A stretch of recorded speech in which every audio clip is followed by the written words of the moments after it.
Courtney. You applied to talk to me. Uh-huh. Why? Because I want to get past my own bullshit When you talk about money, what is your tendency? to try to make it sound better than it is, for sure. Yeah. I don't want them to know that it's this much. So we're just going to go ahead and say it's maybe about this much. So I guess it's like a form of self-soothing, maybe. Are you bad with money?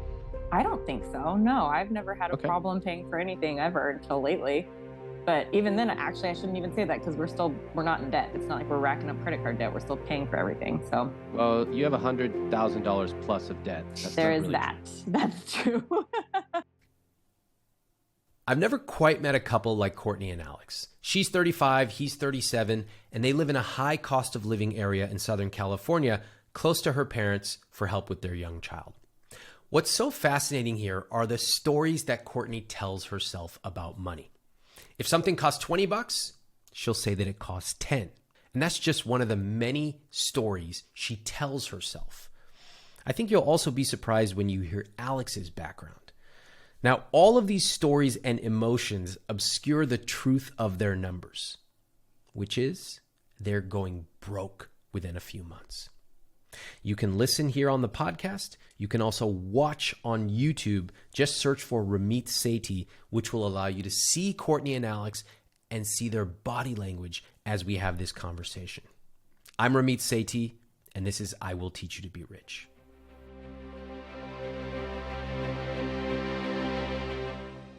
I'll grab a coffee here or pick up something that, just not as like number by number of things that I'm spending, where Alex is really good about like, oh, I will have my coffee every morning at home and this and that. Like he keeps track a lot better.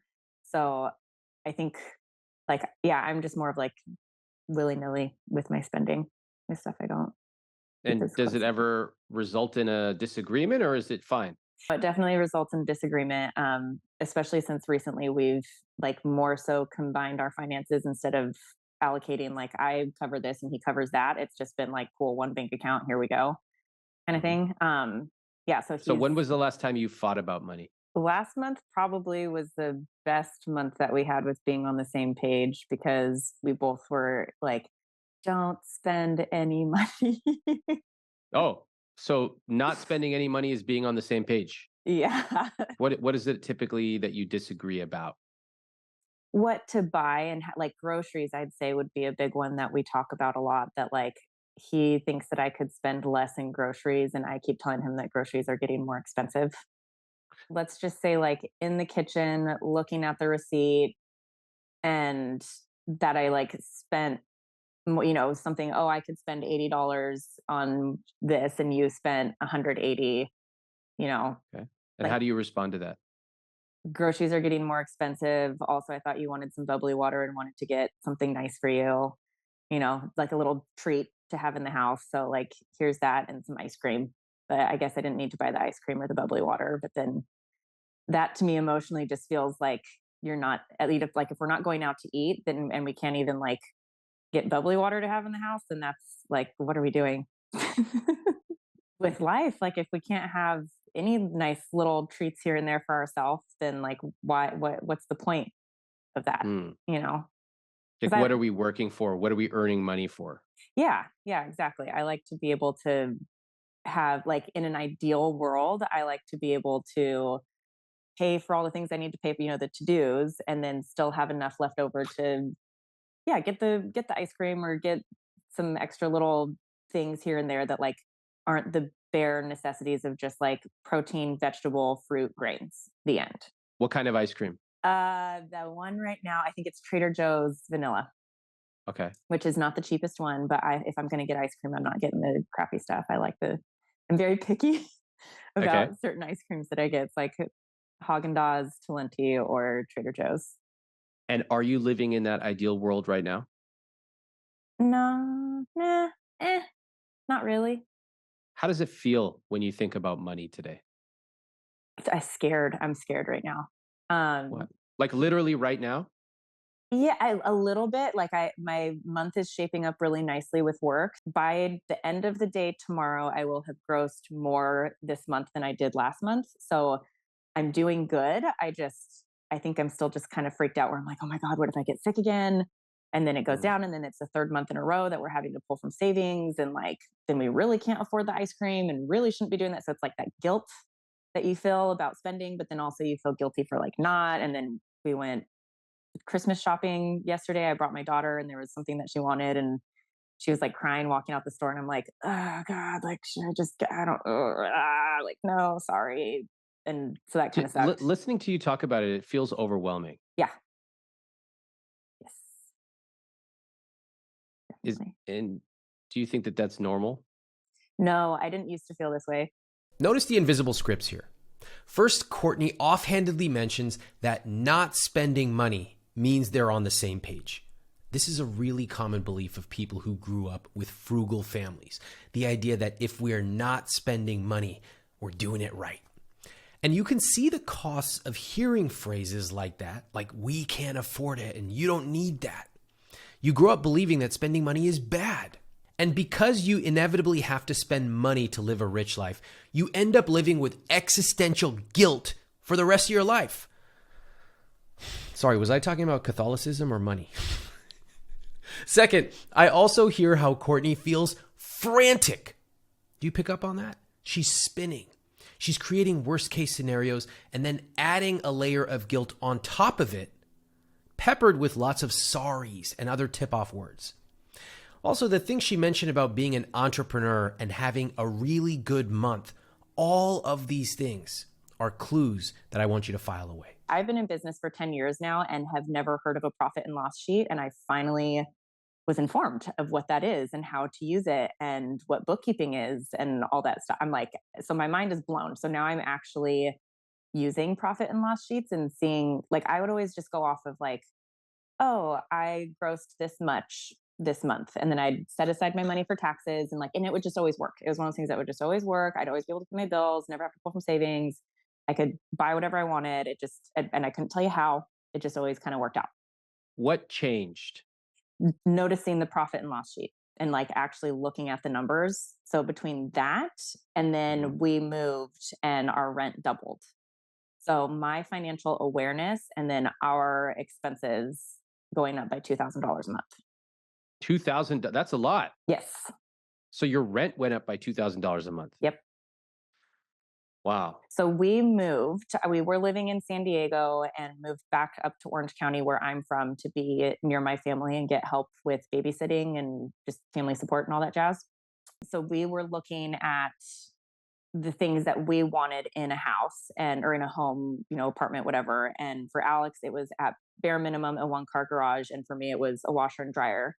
Those requirements for an apartment were around 3,600 to 3,800. And then for a house, it was 4,100. So we said, F it, and went for the house, as you might as well. Can you finish that sentence for me? You might as well what? Might as well just get the big house that has all the things that you want and spend, you know, $200-$300 more a month and have a nice big house instead of being in an apartment that you don't have a yard, you have a 1-car garage. I mean, the price difference was, for us, we were just like, what's a couple $100 more a month? Like, just get the nice thing. And has that turned out to be a good decision? Yes and no. Like, yes, in terms of living comfortably. And like, when you talk about living your rich life, like to me, being in this house fully is that 100%. And so I tell myself that too, where I'm like, look, Court, just because you can't get the ice cream today or right now, doesn't mean that's not going to change down the line. And look at what home you're in and how rad that is. Wait, hold on. You have ice cream in your freezer right now. Okay. Yep. Getting called out. I encounter this a lot. I'm talking about when people say one thing and then seconds later, they contradict themselves. This is way more common than you might think. You see, when most of us talk about ourselves, we live an idealized life. We try to be fit. We try to manage our money. We spend a little too much and we could probably cut back, but nothing outrageous. I've spoken to couples on this podcast who literally say, yeah, we could do better, but we're making it work, as they are hundreds of thousands of dollars in debt. And one of the things I try to do on this podcast is help people cut through their self-created identities to look at the facts of the situation. Sometimes it works in their favor. Are you stressed out by $2,000 of credit card debt? In the grand scheme of things, That's not that much. We could fix it. On the other hand, are you totally relaxed about $200,000 of credit card debt because it's actually not that much and your neighbor Mary has $500K of debt? That's not good.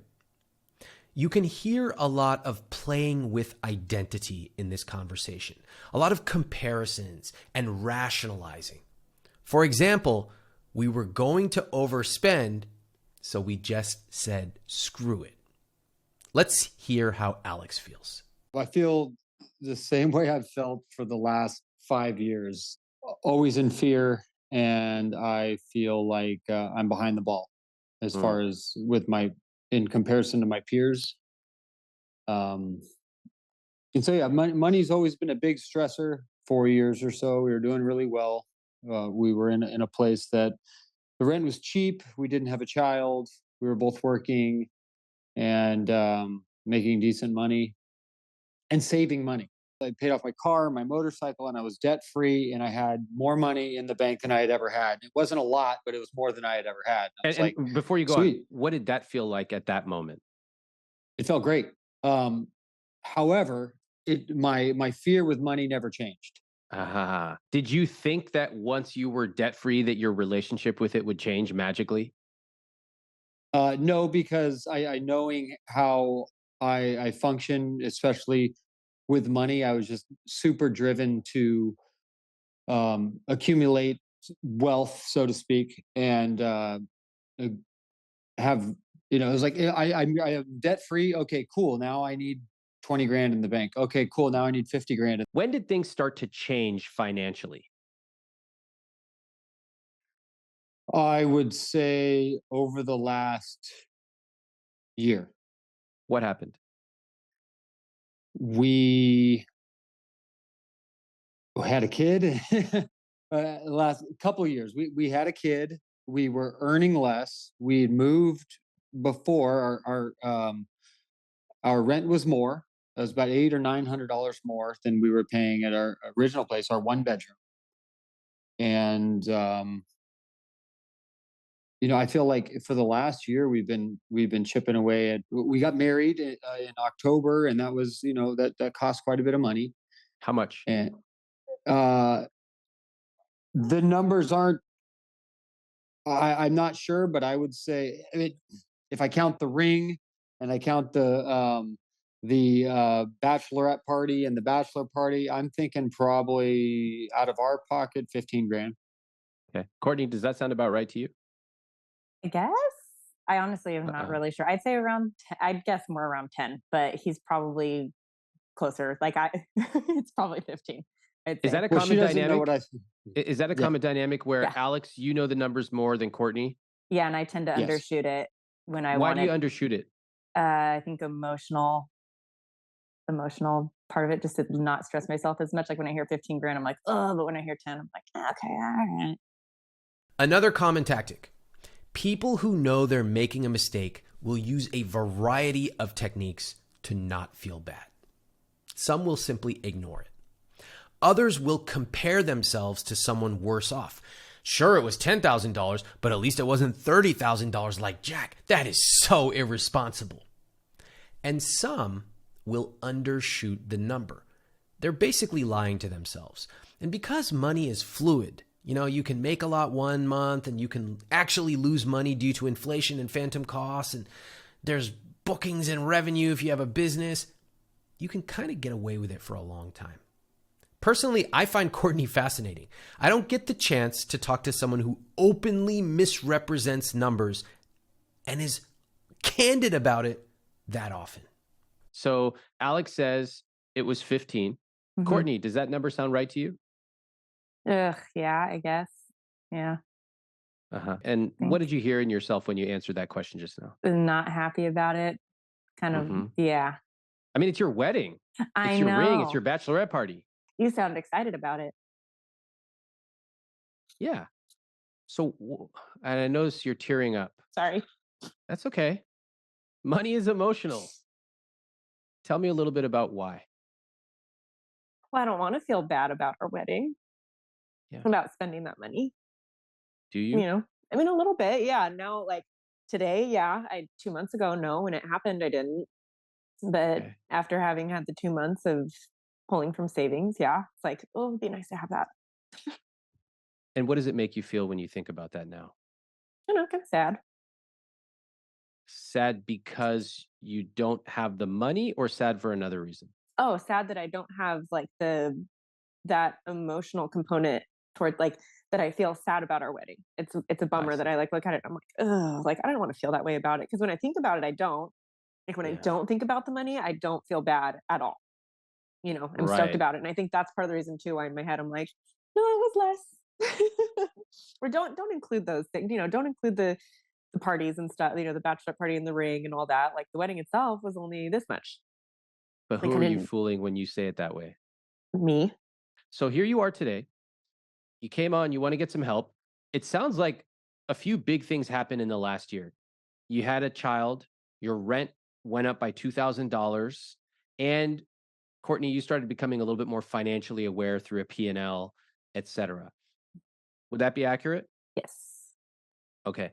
And how would you rank your financial situation right now? Would you say it's very good, average, bad? How would you describe it? Courtney, Optimistic. have you ever said that your money situation was bad? Uh, well, I don't know. I don't think maybe Okay. because yeah. All right. Otherwise, like straight reality, I like money situation in this second. Eh, moderate to What poor. wait a minute. You went from optimistic to poor in like 10 seconds. Which one well, is it? well, okay. I mean, I guess it's a matter of like reality and mindset. I don't, like in Oh reality, God. we had to just pull from savings to pay for stuff. So to me, that's poor. But I'm trying to just be like, nope, okay, don't get emotionally hung up on all of that. Like, trudge ahead. Don't let this like let you stumble and take you down a spiral of negativity. You know what's interesting? I agree with a lot of what you're saying. I don't think that your situation should result in a spiral of negativity. Hmm. I'm hearing this all or nothing approach to money a lot. Either Courtney is optimistic or poor. She feels happy or sad about money. And you've heard me say many times that money is emotional. I even said it to Courtney a few minutes ago. But sometimes we let our emotions overwhelm us. Emotions can give us clues, but they can also lead us astray. And yeah, I talk about how in a rich life, you have to work on improving your money psychology and your emotional relationship with it. But you also have to work on improving the basic nuts and bolts of personal finance. That means that to become confident with money, you have to become more competent. When I communicate about money, I usually comes from a area of like frustration and fear. So Give me an example. um, I can be short and um, rude. Now that our finances are combined, at the end of the month, she would transfer her earnings after expenses and tax into our account so then we can pay bills. Um, and it seems like when I ask how much are you going to be able to transfer, then she'll say one thing and it'll be significantly less. Or I oh no, here's the best example was when we were combining stuff and I was like, let's pay off all of our credit cards. And so we have a great baseline of how much money we actually have, how much liquid we actually have. How much do you owe on your credit cards? And her number was thousands of dollars less than what we actually owed on those credit cards. And so I was like, and I don't understand how somebody couldn't just immediately have that number. Like I know exactly how much is in all of our accounts and how much money we owe on credit cards and how much money we owe and have. And so I guess when I communicate with her after stuff like that, I can be very short and frustrated and maybe and at times belittling. I think, Why not just say, I don't know? oh, because that would just piss him off to high hell. You don't know? How do you not know? That's Is ridiculous. that How true? do you not Is that know? true, Alex? Yes. Uh-huh. It's very interesting when you see a dynamic. And I love how honest the two of you are. You see that oftentimes dynamics are co-created. It's not simply one person. Mhm. One person is reacting to very real pressures from another. I'm not using this to excuse anybody, but simply to describe what's very obviously going on. So you did not want to say, I don't know, because that would have resulted in all of that Oh, stuff. gotcha. What did you do instead? I guessed and I was wrong. Yeah. Yeah. And when you guess or when you talk about money, what is your tendency? To try to make it sound better than it is, for sure. Yeah. Yeah, and I Yeah. think too, like, I'm sure when I said that number, it was probably something that, like, in my heart, I knew it was more than that, but I'm like, "Ah, I don't want him to know that it's this much. So we're just gonna go ahead and say it's maybe about this much." So I guess it's like Hmm. a form of self-soothing, maybe. It makes me think of that meme with the dog sipping coffee in the fire. Yeah. "This is fine. Everything's fine. I'm fine." Totally. How come you're so open admitting that to me? I mean, he knows. He's called me out. I've admitted it. You applied to talk to me. Uh-huh. Why? 'Cause I wanna get past my own bullshit. Okay. I like that. I appreciate Yeah. the candor. Are you bad with money? I don't think so. No, I've never had a Okay. problem paying for anything ever until lately. But even then, Okay. actually, I shouldn't even say that because we're not in debt. It's not like we're racking up credit card debt. We're still paying for everything. So Well, you have $100,000 plus of debt. That's there not is really that. true. That's true. It's fascinating to hear Courtney admit this. I have never had a guest on this podcast who downplays their financial problems quite like Courtney. But at a certain point, I understand what's going on, and I start to lose my fascination with it. Yeah, it's interesting and amusing to hear Courtney use these phrases like, he calls me out on my bullshit. But her admitting her tendencies is in itself a strategy to avoid making real changes. When people talk about money, you have to remember that they use all kinds of conscious and unconscious strategies to resist changing. And Courtney, in this conversation, is going almost over the top to admit that she's often a hypocrite about money. Okay, that's fascinating, but I think it's become this quirky thing that's actually an unconscious strategy, and it's one that's not really helping her. Alex, why do you think that money is registering with Courtney now? Because I explained to her that at this point, with our expenses and our income, anything when you look at that pair of pants or you look at that cup of coffee, is that worth pulling out of savings for? I don't think that's why. Look at her face. She's shaking her head no. You've been saying that Okay, forever. Alex has no ability to understand why this is happening right now. That's okay. Actually, most couples don't understand why they are doing the things they're doing. Alex, are you surprised that your answer, which sounded really logical and cool, is not actually the right answer? No. You're not surprised. Why not?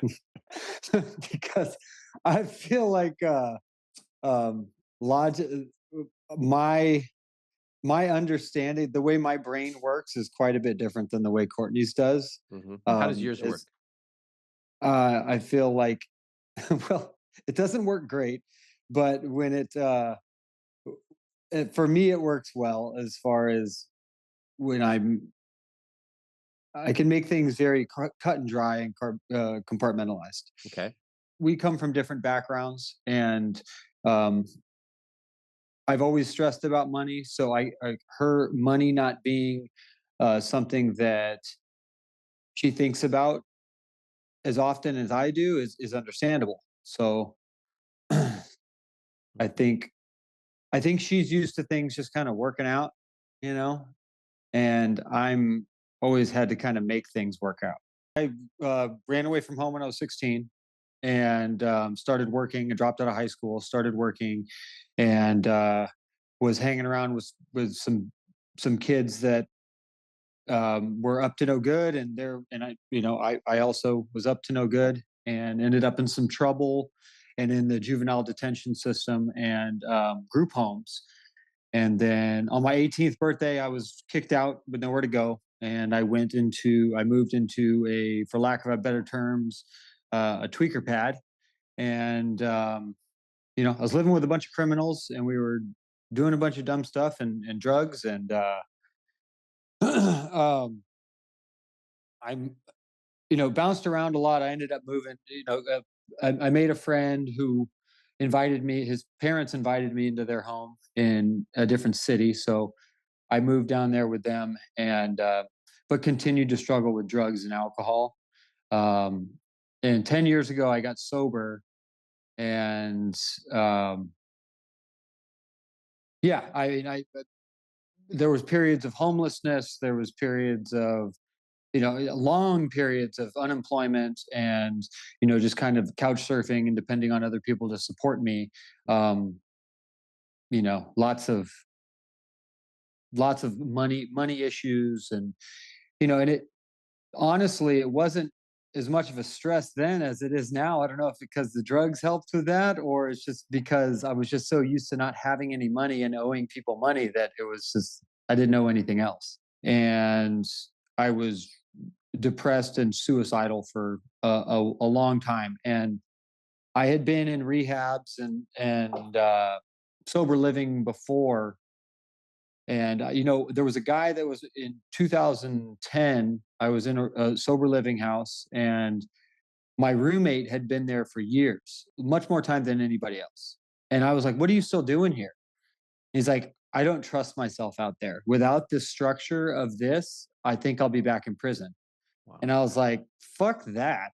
And but after about 18 months, that seemed like a way better situation than what I had going on. So I went um I went and sought help thinking that that was going to be the rest of my life was just being locked up and living in a structured environment. Thankfully, that wasn't the case at all. I have more freedom than I've ever had. That's a pretty incredible journey you've been on, and I don't often get the chance to talk to somebody who's gone through that journey. So I really appreciate you sharing it. My And pleasure. uh, to to try to put myself inside your shoes, and at the time where you said, "Wow, I would rather be in a structured environment instead of being out and having my own freedom," and that is a more attractive outcome to me. It's hard for me to put myself in those shoes. I can't imagine what that must have been like. And now for you to be here where you are, together with Courtney and talking about money and talking about a pretty large amount of money now, that journey is absolutely incredible. So, regardless of where we go, I just want to say, wow, absolutely amazing. And congratulations on being sober. And it helps me understand where you're coming from when you share that with me. So, thank you. Thank you. How did you grow up with money? Oh, it was never an issue. I actually found this to be interesting because as I have been working with myself and my business coach more on this kind of stuff and realizing that I think actually no, it was one of your podcasts that there was another wife that was doing something and it's kind of similar. And she was like, I don't know, it just always works out. It always works out. And I'm like, yeah, it always works out. Like that resonated with me so much. And then within the week, I'm talking with my mom about finances and she goes, well, I don't know, it just always works out. And I'm like, oh, interesting. And because it just has always worked out. And I will always remember her saying, I don't know how it does. It just always does. Don't ask me how, it just always does. And they have Questions. What do you remember hearing from them about money growing up? I guess just that we never really like worried about it. It wasn't it I don't know, there wasn't like a whole lot of topics on it. It was mostly just like I think the one thing I can remember is when I was 18, my mom told me to get a credit card. She like kind of, I shouldn't say forced, but highly encouraged to get a credit card. Hmm. I think I had like a $500 limit on it. And she taught me how the interest worked and how the minimum payment on the card is not going to save you if the interest is higher. And so like I've always understood that.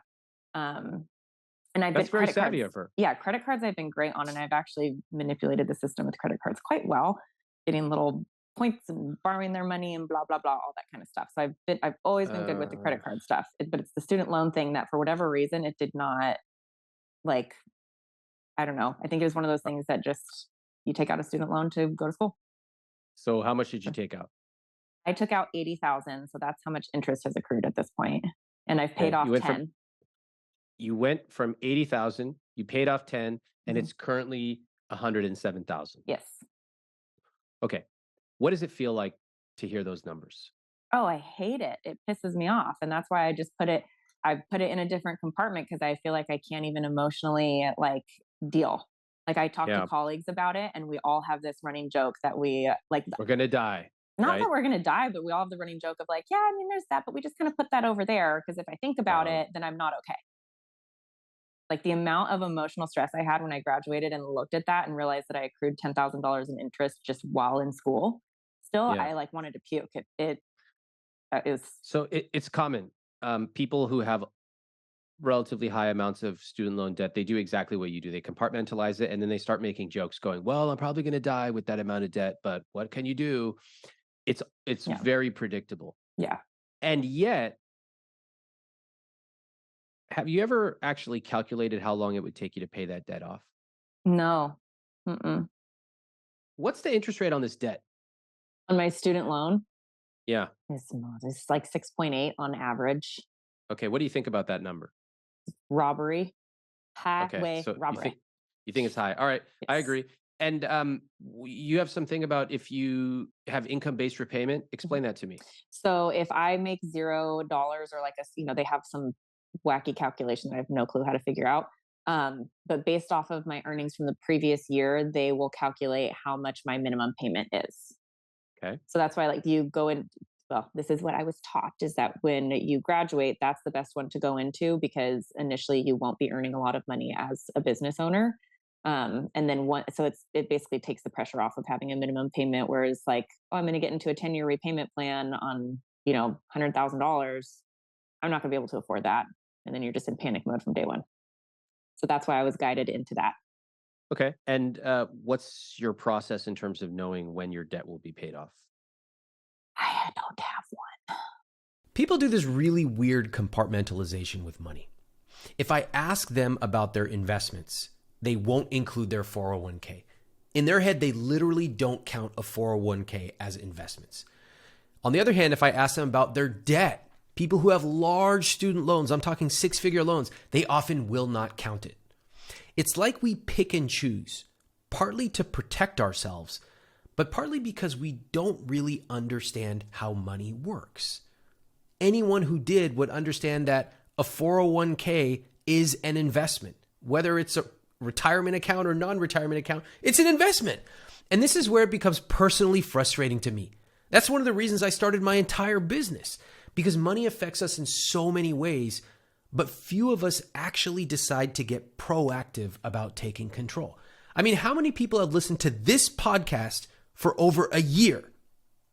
Okay, and yet listening is one thing, but shifting to proactively taking control is a totally different thing. If you're ready to take control of your money, get my book. You can get it at the library. You can get it at any bookstore. If you want more help and you want direct answers from me, join my money coaching program at iwt.com/moneycoaching. Whatever decision you make, know that you can change your life in less than 6 months. Let's look at some of your numbers.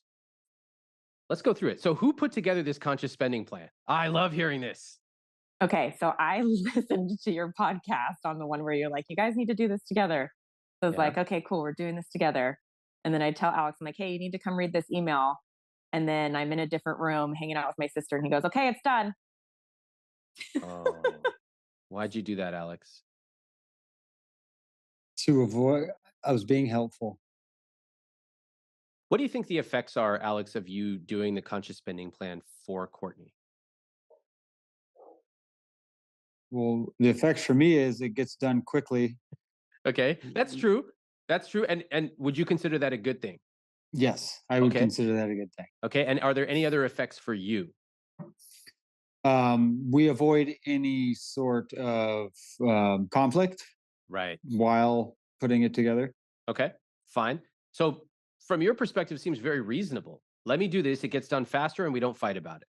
Okay. What about the effects for the two of you? We, you made a good point. We don't get to have a bonding moment with each other, and also, this is we're a team in this venture, and it's hard for us to be on the same page and both have the same knowledge of our situation, if we're not looking at the numbers together. Yeah. And what do you think the effects are for Courtney when you do the CSP for her? Given the last 20 minutes of conversation and, the person she has whispering in her ear, it probably would have been extremely beneficial if we looked at that together and did it together. Yeah. Courtney, what do you think about this whole CSP experience? I kind of rolled my eyes and laughed and was like, well, okay. Finish the sentence for me. I mean, yeah, I would have liked to have done it together. I think I've finally hit that point in life where I'm like, all right, let's rip the band-aid off no matter how much this hurts. Like, I want the growth. I'm sick of going in circles. So let's do it. This was an amazing opportunity that they missed. Money is so much more than numbers. So while, yes, the conscious spending plan is a spreadsheet that you enter data into, the emotional benefits of being able to work on something together, to bond over it, to figure it out, to basically do this puzzle together, that's a missed opportunity. If you want to do this alone or with your partner, get the conscious spending plan in the show notes. Now, let's zoom in on what they actually spend their money on. We're new parents navigating how to do this. Yeah. And that's okay. Mm-hmm. In fact, I think for a lot of new parents, they start to feel really anxious and guilty that they're not hitting their savings numbers that they used to be. And one of the things I always encourage them to do is it's okay to take your foot off the gas for a couple of years when you have a new kid. There's all these expenses you could have never expected, as the two of you have discovered. There's all kinds of complexities that come up. It would probably be unrealistic to expect to be firing on every other cylinder in your life when you just brought a new life into this world. Mm-hmm. So as I say that, does that give you a little bit of room to breathe? I mean, No. kind of. I feel like I've kind of already been telling myself that, but then the flames are still a burning. It sounds like you've cut your spending down quite a bit. Would that be accurate? Significantly, yes. And it's frustrating me to high hell. I feel like I'm pinned in a corner, not able to buy anything, and it sucks. And I think that's probably part of it too, is that I've been so far cut back on everything that now I'm like, all right, something's got to give. Let's finally figure out how to make it so that I can go get my nails done again. Alex, would you agree that Courtney has cut her discretionary spending way back? Yes. Okay. Well, that's good. That's great. Have the two of you celebrated that? I find that very impressive. Thank you. No, we haven't. Well, let's do it right now. How do you want to celebrate it? Yeah. What do you think, Alex? How should we celebrate? Yeah, like right now, right here. What do you want to do? High fives. There you go. Let's do it right now. High five, everybody. Nice work. All right. Awesome. We got to take the win when there's a win to be had. Otherwise, you go through your life feeling bad about money. Mm-hmm. Now, Alex, I'm curious about your discretionary spending. What do you spend money on? Riding motorcycles and maintenance on motorcycles. Like, do you have a motorcycle? Yes. 3 of them. You have 3. I have 5. Wait, 5? There's 5 in the garage? How much are each of these motorcycles? Oh, they're assets, Ramit. They're assets. They are assets. Whatever. Yeah, so is this piece of paper I have on my desk. That's an asset. Thank you. There's probably, if I sold them all today. No, I'm not. Wait, I'm asking how much did you pay for them? Okay, $8,000 for the supermoto, $7,800 for the race bike, $800 for the 50, $1,500 for the trials bike, $3,200 for the Suron. Okay, so like 21,000 or so together. Mm-hmm. All right. And over what time period did you buy these things? Well, I'm always buying and selling motorcycles. But all of these bikes have been purchased within the last couple of years. Well, wait, I have a lot of questions. So, here we are talking about the price of like getting your nails done. How much does it cost to get your nails done, Courtney? One that I want to get, like $60, $50. Okay, $60. And so we got $60 over here on Courtney, and then we have $21,000 in motorcycles. Mm-hmm. It seems like a kind of a big disparity.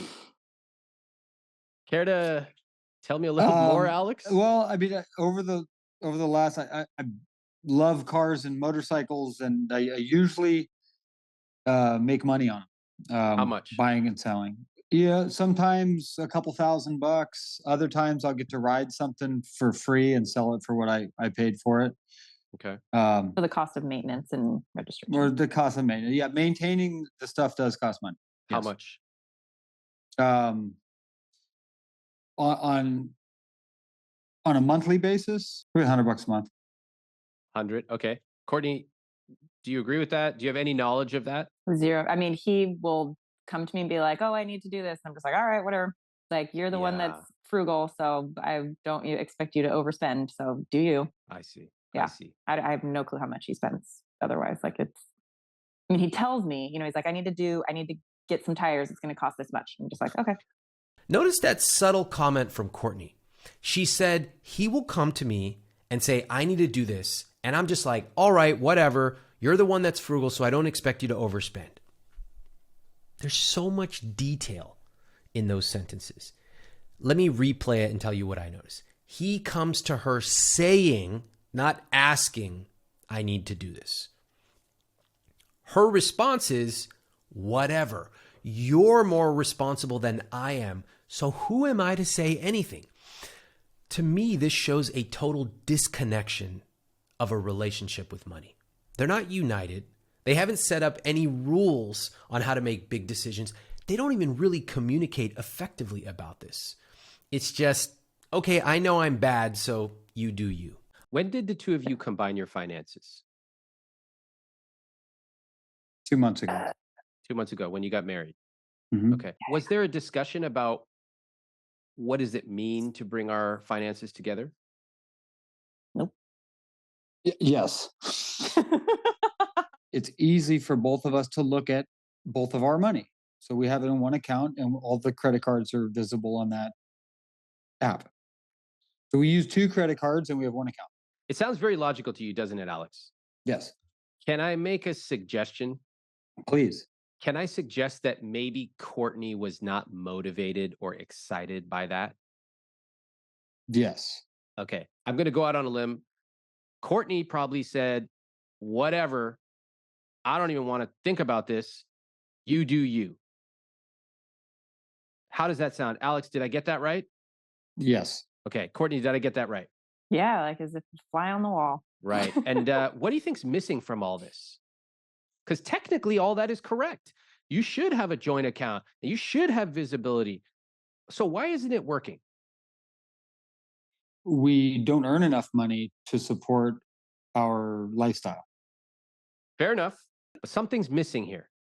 Courtney, Well, I would say my ability of awareness, because at this point, I don't have the ability to view what was purchased on the credit card that we're using.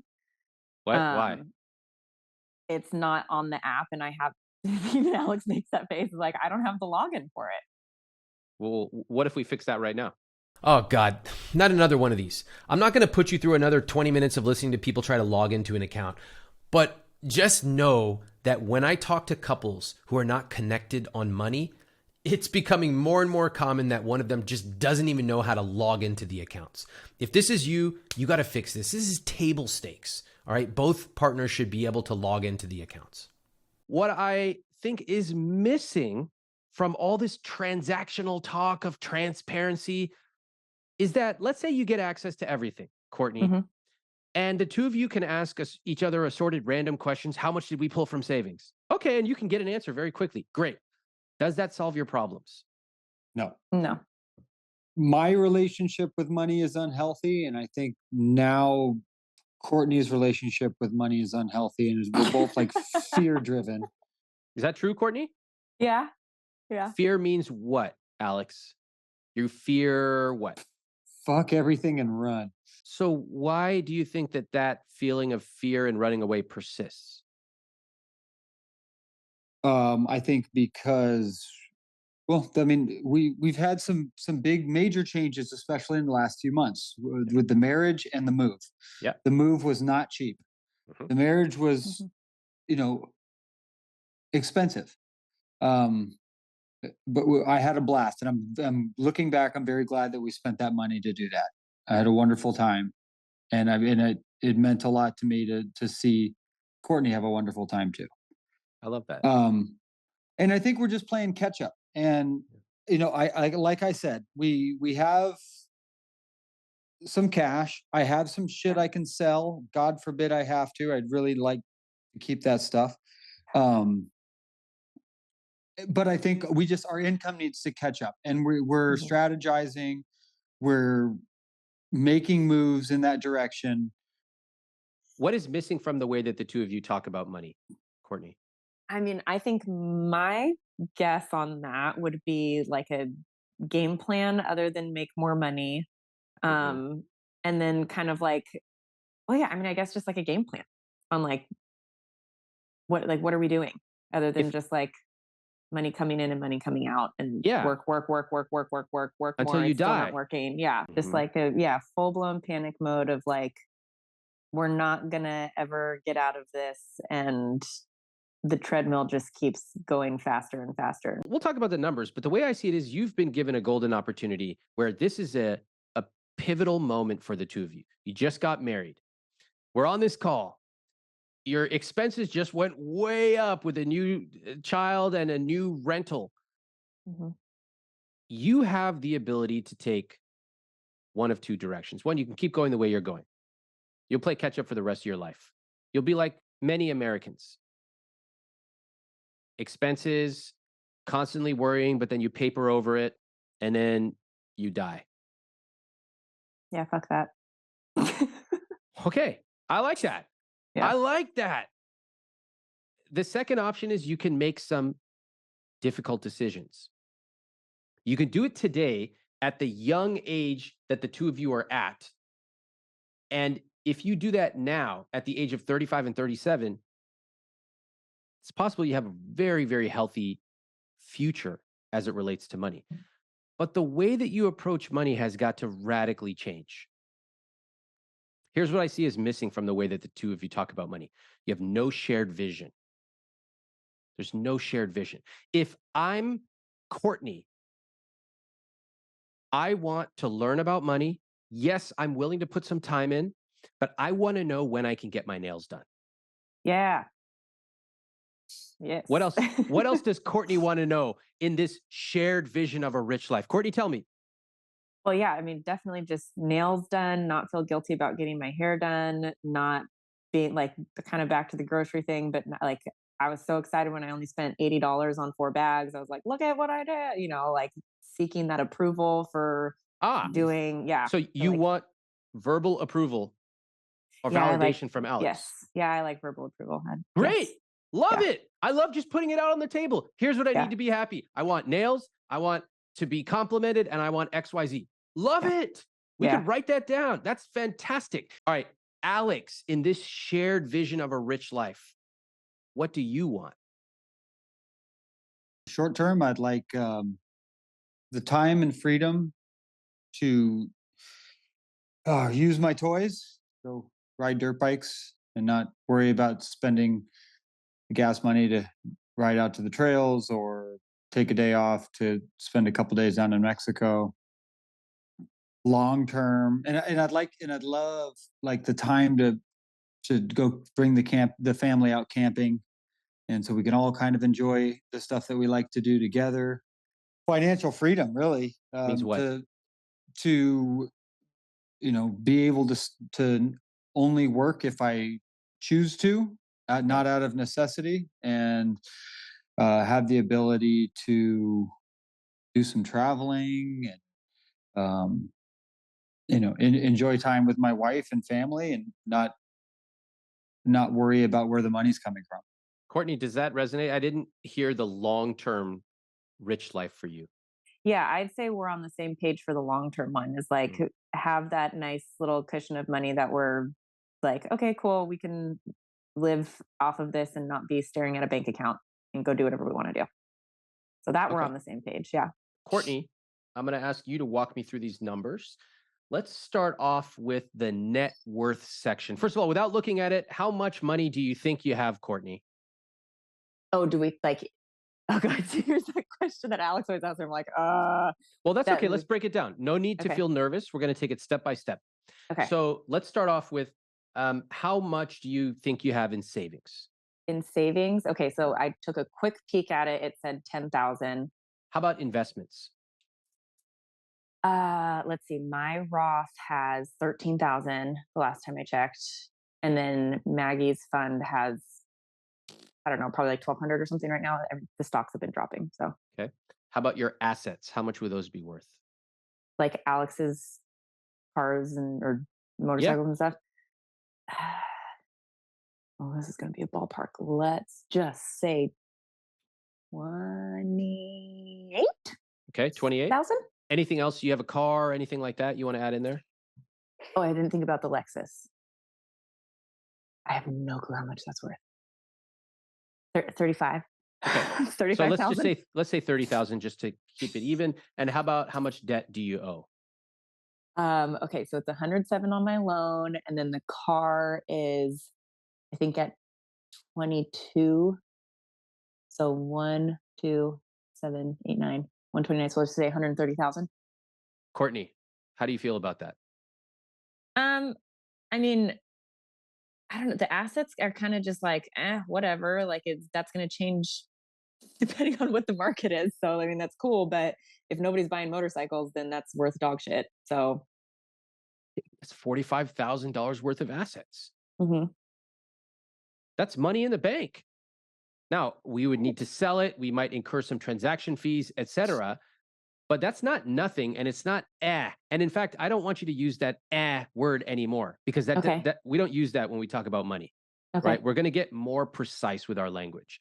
You have $45,000 worth of assets. The fact that the two of you are arguing over groceries does not make sense when you have $45,000 worth of assets. Would you agree? Yeah. All Yeah, right. I could see that. Great work. Let's take a look at your income. How much do you make gross? See, and that's like a funky one. So I took the last 4 months and averaged that out. So it came to 5,000 gross. Good. 4,000 a month for Alex, 5,000 a month for Courtney. Mhm. Let's take a look at your expenses. So the fixed costs, let's walk through it here. Your rent is 4,100 a month. What do you think about that? It's high, Yeah. but also worth it. Like I don't look at that and think like, bad move. I'm happy in this house. Mm. What do you think, Alex? I think it's high. It's much higher than anything I've ever paid. But I looked really hard, and we live in Orange County, Yeah, it's and expensive. we work here, and we had some criteria, and we weren't going to get into anything under $3,000. Can I point something out to you both? Mm-hmm. I think that the place you live in, I'm sure, is very nice. I know that Orange County is incredibly expensive, and it's totally unfair, especially to young couples or single people trying to make it. It's impossibly expensive. That's one of the reasons I'm such a fierce advocate for building way more housing, apartments, duplexes, quad, everything. We need more options. But I don't think you have applied any standards for finances when it comes to buying or renting this place. So you had your criteria. It was the yard and the washer dryer. Those are fine criteria. But what was your financial criteria? Under 3,000 is what Well, we initially talked about. first of all, where'd that number come from? And second of all, you're paying 4,100 a month. Right. So what does it matter? Before we started looking, we said let's try to keep it under 3,000. And then we started looking. You said that, right, Alex? We agreed on that. Okay, but who came up with that number? Me. And then when you went and found this place, what happened? Who was the one who said, let's stretch it, let's do this place? Me. You wanted to stretch it. Yes. Why? Well, I was the one up here a portion of the week looking at places and shopping for rentals, and quickly found that $3,000 wasn't going to get us even in a decent neighborhood. Yeah. And let alone a garage. Aha, a garage for Mhm. the 4 or 5 motorcycles. Yes. Uh-huh. Yes. Courtney, why are you smiling? Look at that smile on your face. Calling him out. You know, I mean, I enjoy a good call out as much as anybody. Trust me, you listen to my podcast, I love it. Yes. But this is really serious. This is your Yeah. finances, right? Like, Yeah. I'm not, my goal is not to just jab each of you and put up the points on the board. I really No. want to help you come up with a shared rich life vision. Thank you. Okay. You had criteria for a garage, you had criteria for the washer and dryer. But the fact of the matter is that a good guideline for housing costs is to keep it below 28% of your gross income. Now, you all live in a very high cost of living area. So we can stretch that. We can stretch it to 32, maybe even 33. And if you had no debt, I might even push it a little bit higher. But do you know how much your percentage is right now? What would that be? 60? 45% of gross. Oh, that's better Hmm. than what I thought. No, well, you just came up with that number arbitrarily. 45%. And let me tell you something. Look at the conscious spending plan. Look at it. Do you see your entire fixed cost category? What is the number that I typically recommend people spend for all of their fixed costs as a percentage of take home pay? What's that number? 45. 50 to 60% is what I recommend. Okay. Your number is what? Is that the 147? Nope, it's 2 to the right of that. 91. 91% of your take home is being spent on your fixed costs. You see why we're stressed? Two things I want to point out here. First, notice how Alex is the perfect example of letting the tail wag the financial dog. Let me explain. He bought a bunch of motorcycles and now he has to spend literally tens of thousands of dollars more on rent just to get a big enough garage to house them. Have you heard this phrase? The things you own end up owning you. That's what's happening here. 5 motorcycles means you need a big garage. If you live in an expensive neighborhood, that means expensive groceries and repair people. An expensive house means extremely high phantom costs for repairs and maintenance. Now listen, it's fine to buy really nice things, but you have to factor in all the costs, the time and the money and the mental overhead, because if you don't, these inanimate things will start to own you. And second, this one has really been on my mind. I don't really get the sense that Courtney is taking this seriously. The comment she just made about me calling him out, I mean, it's funny, I guess, but you just discovered you're spending way, way too much. You're losing money every month. It's not that funny. I think there's a time and a place for jokes, and there's a time to face reality. And even in these dire circumstances, perhaps especially in them, Courtney continues to evade and joke and distract from really taking an honest assessment of what is going on. This is not a good sign. We did this with the best of intentions. And I think that, we're in a great neighborhood, in a great house. That's real important to us. We're close to your folks. We don't have to pay for any childcare, which is huge. We're definitely saving money there. I'm happy about the house. I'm not happy about the amount of money we're spending. I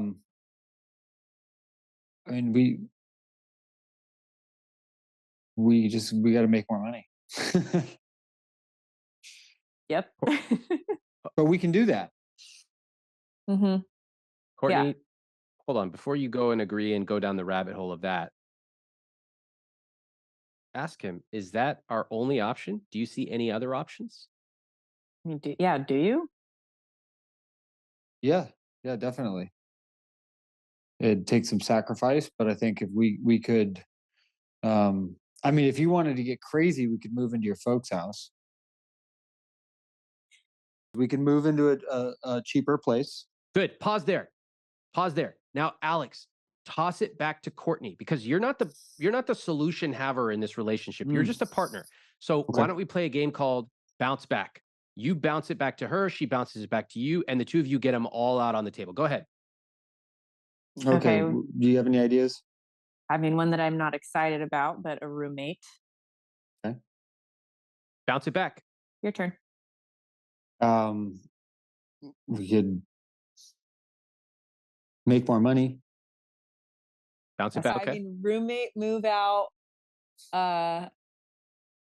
What was the other? Make more money. I think that's all I can really think of. Bounce it back.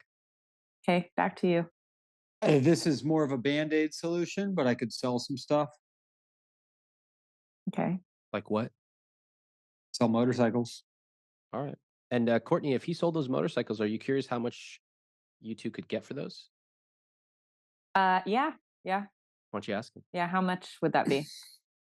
And Well, wait, I want to preface with saying keep the one you use, sell the 500, sell the other one, and sell the pink one. 10 grand quick. All right. And slow. 12. Okay. All right. Nice work. First of all, how'd that feel to do that bounce back? That was nice. Good. I like that. Teamworky. Yeah. I like it. In order to go forward together, you've got to start building these little rituals. And sometimes it's as simple as changing the dynamic of the way that you talk about these things. It was about to go into a rabbit hole of like, well, the only way we can do this is earn more money. And so we got to earn more money. Well, why haven't we already done? Well, la, la, la, la. Right. You guys already know you want to earn more money. Fantastic. Check. What are the other options? So from having that bounce back conversation, any of those sound appealing to you? Earn more money. Okay. Check. You're going to do that. Yeah. What else? For me, the only thing at this point I'd be willing to do is to sell some stuff. That'll get you 10 grand. How long will that extend your finances? It's just a Band-Aid, you know. It'll take you like 1 month, basically. That's how far it'll get you. Your expenses are over $6,000 a month. So what happens? Right now you're drawing into savings, is that correct? Yes. Okay, so how long can you go? 6 months. Maybe less. Maybe less. Depends on the months. Yeah. And Maybe what more. happens? What happens when you run out of money? Start selling stuff. That already includes selling stuff. You don't have that much to sell. Right. Move into mom and dad's house or a trailer or a studio and try to not murder each other. So do y'all realize how close you are to that scenario? Pretty close. Denial. I'm in denial. You two are spending 91% of your take home on your fixed costs. I recommend people spend no more than 60%. And that's at the high end. What do you think that my suggestion would be? Move. Immediately. You are months away from running out of money. Months. And we have not even factored in your debt payments. If those were to turn on tomorrow, we're talking about shrinking how long you can afford to be here. We're probably not even capturing all your true expenses. There are a lot of expenses people forget about. The motorcycle expenses were not on there. Yeah. So you are months away from being completely out of money. I think moving into your folks' house is the only option. Yeah, I mean, so Ramit, I do have a question though, because I mean, I'll answer your question, but he just said something very profound. I know. Can you please react to the huge elephant in the room instead of distracting and asking me an unrelated question? Sure. I mean, yeah, moving into my folks, I don't know if that's an option. Well, Like, assuming no that was an option, let's just get if it is, assuming it is an option, would you be down to do that? Oh man, I mean, yeah. I mean, it would save us $3,500 a month. It'd save us probably closer to $5,000 a month. Yeah. I mean, there's part of me that would love that, part of me that would hate it, but Well, how quickly could we get out of Ho, debt ho, ho, ho, if ho, ho, ho, ho. This is an amazing conversation. First of all, Alex, amazing job asking that question. Assuming that it is an option, would you be willing to do that? That was masterful. I just want to take a second to commend you on that. Courtney is kind of going through things as she's talking out loud. I can hear that, Courtney. That's okay. This is a Mhm. big potential change that you're considering. Courtney just said, yeah, I wouldn't love it, but I would be willing to do it. Can we take a second for both of you to acknowledge how far the two of you have just come? It's really yeah. important to do this. Yeah. Hmm. Try it. Go ahead. Good job. Good job. Yay, conversation, having tough conversations. I do think that there are a few moments in these conversations that are so important. I don't want to just skip over it into the logistics Hmm. Okay. because the logistics are minor details. You're going to figure that out. But the feeling of connection that the two of you are creating with each other, that is teamwork. That is creating a shared trust, which will lead to a shared vision of a rich life. You are paying too much for your rent by a huge, huge percentage. And the fact of the matter is, with your income, you cannot afford to live where you're living. You cannot. And I hope things change. I hope your income goes way up because I would like for you to be living beneath your means and be able to pay this debt off aggressively and to start investing. But right now, you have put yourself in a situation where you cannot afford to live here and you see it because it's draining your savings every single month. Hmm. What would it mean to be able to live with your parents for some amount of time, financially speaking? Well, I feel like it would give us it'd be a great opportunity for us to start piling away some money and then deciding what we want to do with it, whether it's, throw it at debt or invest or whatever. It would take the pressure off of, the financial stress that have both have been experiencing. How does that strike you? I mean, I like having my own space. It would be cramped. It's more in that aspect of it. And then just like the emotional component again of like, I think I like the visual that you have of yourself where you're like, oh, 30s and living back at mom and dad's house. The whole being 30 and living at your folks' house, that with that comes the implication of somebody who doesn't have their shit together, who, our reasons for being 30 and moving back in with your folks would be for us to create a bright, wealthy future for ourselves, not to couch surf and, mooch off of your folks. Right. It's Well, completely yeah. different. Yeah. Completely different. It's to do a responsible thing and pay off some debt and save some money, not because we're in between jobs for the eighth month in a row and we have a drug problem. It's different. Yeah. What do you think? What would we accomplish by moving into your folks' house? Well, yeah. I mean, saving a bunch of money. Do you think we'd be Saving taking a lot. advantage of your parents? My mom would say no. My dad, maybe. I mean, I did not take advantage. I just think that my mom would be excited about it. My dad wouldn't. Well, I mean, I get that 100%. I Yeah. wouldn't be excited if I was your dad either. I'm Yeah. not excited to live with your dad. Oh, make sure Keep he going, doesn't watch Alex. this. Keep going, Alex. You're on the right track here. Um,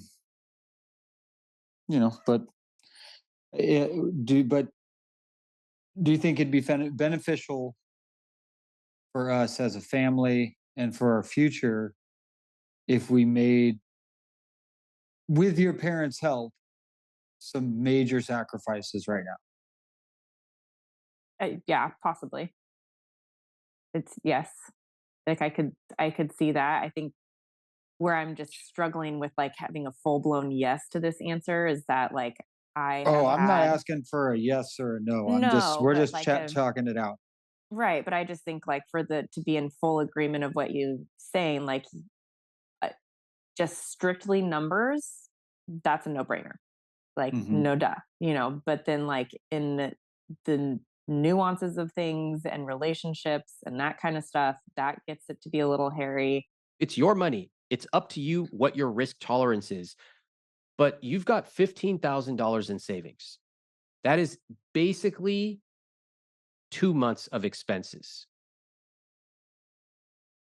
That is as red flag as it gets for me. If I was down to 2 months of expenses, I would be making drastic moves. Now, it's easy for me to say. I'm not the one who would have to break the lease, move in with my parents, change everything, explain it to a lot of people that I'm living with my parents in my 30s.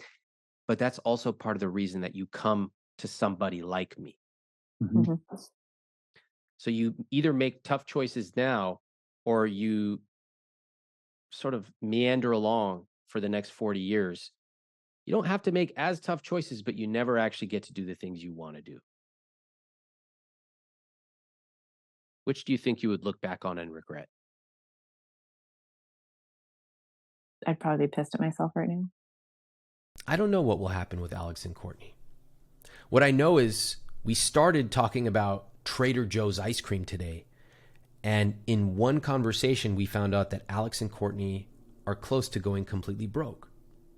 They have 2 months of living expenses and it's going fast. You know, when it comes to money, we often get fixated on these $3 questions instead of asking the $30,000 questions, the ones that are really important.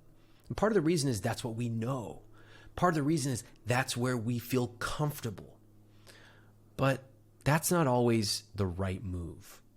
For me, what's even more worrying is that Courtney has developed a habit of evading the real issues, not just with Alex, not just with me, but worst of all, herself. You've heard me say that a rich life means being honest with yourself and honest with the people around you. If Courtney can't be honest with herself about the severity of their situation, it's going to be difficult to actually change. But what's amazing here is that they actually have a magic option that almost nobody else has. They can move in with her parents. Now, I understand why it might be difficult to fathom, but if that could transform their finances and give them the support they need to get back on their feet, I would encourage it. We all need a little help sometimes. Now, I did get a follow-up message from Alex and Courtney. Before I read it to you, a quick reminder that you can watch this episode on YouTube to pick up some of the subtle cues in their body language. Just search for Ramit Sethi on YouTube. And if you are listening to this and you are ready to make a change with your money, you can join me in my money coaching program where I answer questions live every month, and you can join the community of other people who will hold you accountable as you take control of your money. To join, go to iwt.com/money coaching. Here's a message I got after our conversation. Courtney wrote, I learned that it's best to be honest with myself and Alex with spending, and that he responds better when I am. I was surprised by how quickly we were able to calmly communicate and work together as a team over finances. Alex said, I learned that our current financial situation is not something that we can maintain without serious changes, and housing is too large of an expense for our budget. On housing, we are crunching the numbers on what we can afford with a house and plan to move when our lease is up. We are also working on other ways to earn more and save. We are subletting my office space, which would save us $800 a month. Alex is looking for a job that would pay more. And I, Courtney, am focusing on my high price point services in my business. I want to thank Alex and Courtney for sharing your story. I want to thank you for your candor. It's not easy to come on and have a conversation like this where you're sharing everything. And I know that all of our listeners and YouTube viewers appreciate you sharing your story with us. I know I do. I'm Ramit Sethi. Thank you very much.